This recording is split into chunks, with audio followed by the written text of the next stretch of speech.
The good folks in Oklahoma really love their Ten Commandments, so they wanted to find a creative way to make sure they could put them on public ground. Now, of course, because of the separation of church and state, they can't just do that. They can't have the legislature vote for that. So they came up with an idea back in 2009 that they would have private people donate to build the Ten Commandments. It was led by State Representative Mike Ritz. Just a coincidence that he had been to be a state representative. But he, to be fair to him, chipped in $10,000 of his own money, good for him, and then raised an additional $10,000 in private funds.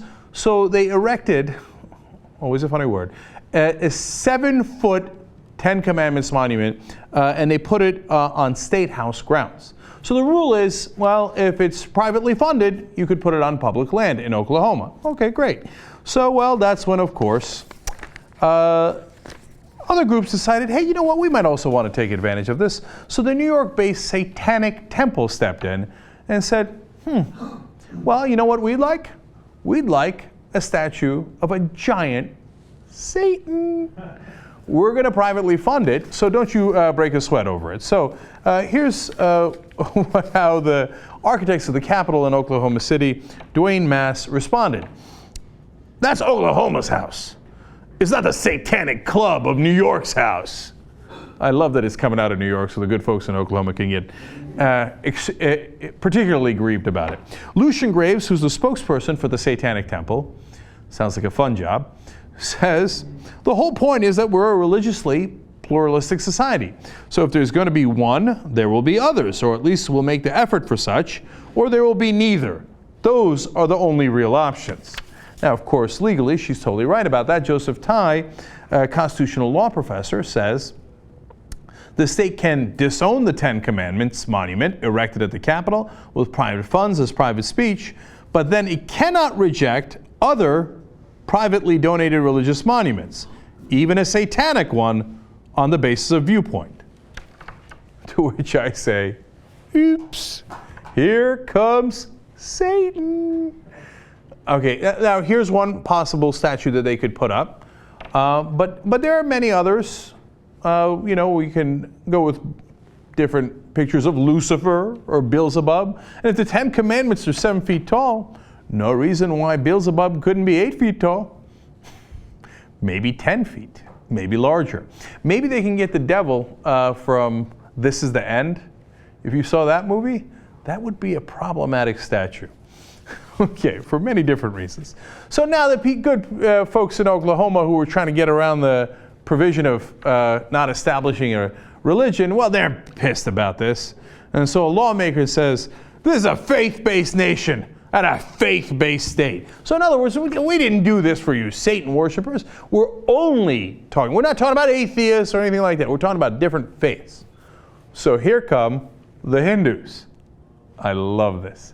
Rajan Zed, president of the Universal Society of Hinduism, says, if the Oklahoma State Capitol was open to different monuments, we would love to have a statue of the Lord Hanuman, who was greatly revered and worshipped and known for incredible strength and was a perfect grammarian. Wow, that is impressive. Why don't we go with a 12-foot Lord Hanuman? I would love to see the confusion on the face of the good residents of Oklahoma, like, Hana who?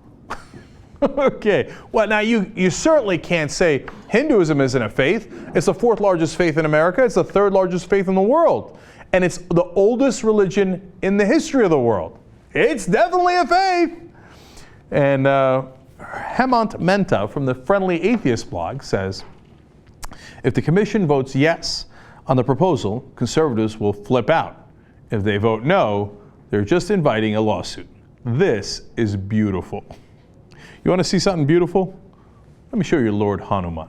Or perhaps I should say, Lord Badass.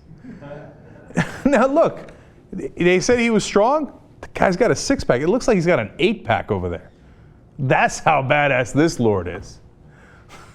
All right, now look, then I might go to Oklahoma to check that out. If on the state grounds they have a 7-foot Ten Commandments statue, an 8-foot Dark Lord statue, and a 10-foot Lord Hanuman statue, now we're having fun. There's some chance the legislators in Oklahoma might disagree.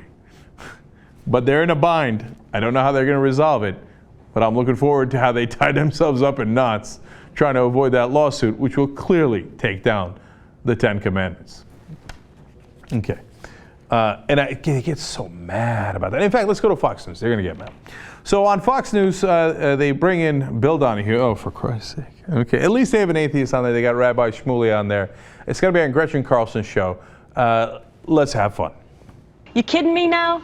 Are we making a mockery of everything with regard to Christianity in this society? Now we're going to have a satanic monument next to the Ten Commandments? Really? Well, if they can find one satanic worshiper among the founding fathers, maybe Benedict Arnold and Aaron Burr perhaps, then that can be traced back to some American heritage. But let's be absolutely emphatic. This is ridiculous. It's not just that it's a mockery. It actually demeans America. America is exceptional because of its values. Now we're going to start worshiping Satan. What are we going to do? Slaughter goats and drink their blood in public?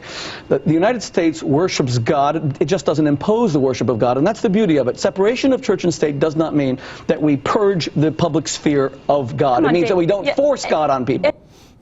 Okay. All right. First of all, I don't know what he's got against Aaron Burr. He was Vice President of the United States. I know Alexander Hamilton shot and killed him, and they like Hamilton because he was a right-winger, but bounds of reason, man. Guy's already dead. So anyway, look, Rabbi Shmuley, you got no leg to stand on. Hinduism is a faith. Lord Hanuman, at the very least, has got to go up there, right? And if these folks, believe in, praying to Satan, they got every right to do that, right? They get so upset about it. Look, they think that's because we're trying to take down the Ten Commandments. You know why? Because we're trying to take down the Ten Commandments. Because we're not supposed to, the state is not supposed to have a state religion. It's not supposed to impose it on everybody else. When you go by the state grounds, they're not supposed to put the Ten Commandments in your face. Now, the reality is, if you want to put it on your church, have at it, Hoss. I would support your right to build a 100-foot monument. Have you seen the Mormon churches? Build as high as you like. I hate those zoning laws. Make them any color you like, okay? That's your right. You got a right to freedom of religion in this country. You want to practice it on private grounds? Definitely do so. You just can't do it in a place where we're representing all the public because we don't all agree to the Ten Commandments. For example, I'd like to fuck your wife. Did I say that out loud? All right, more Fox News. Absolutely, not mockery, not ridiculous. The separation of church and state is what makes America great. Religious freedom means the government doesn't take sides, one religion or another. You may not like the Satanists. Guess what? That doesn't matter. Everybody is equal. I don't care. I mean, is this how PC we've gotten in our society? Really? Well, it's also how evil we've gotten. I mean, the fact of the matter is the Ten Commandments is an historical monument to our Judeo-Christian heritage. We are not based on Satanism in this country. Now, if they want to have their little monument, the First Amendment is conditioned on time, place, and manner. It's the wrong time, it's the wrong place. What's the right time and the right place? Maybe in July sometime, I don't know, but certainly not at this time of the year. Do you have to worry about your holidays? No, quite frankly, look, really? this country was not based on Satan. I love this conversation. Our Judeo-Christian history in this country, although a lot of the founding fathers actually were not Christian, they were theists, and some were atheists. And so they wrote it on purpose that no religion should rule them all because they didn't all agree to one religion. And I'm not sure any of them were Bill Donahue's religion, which is Catholic. Sad day for you. Now, if they wanted, by the way, it's actually a happy day for you, Bill. They could have made this a Protestant country and then you would have been shit out of luck. But they didn't do that, okay?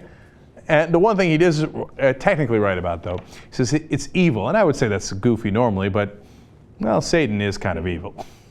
That's kind of his point.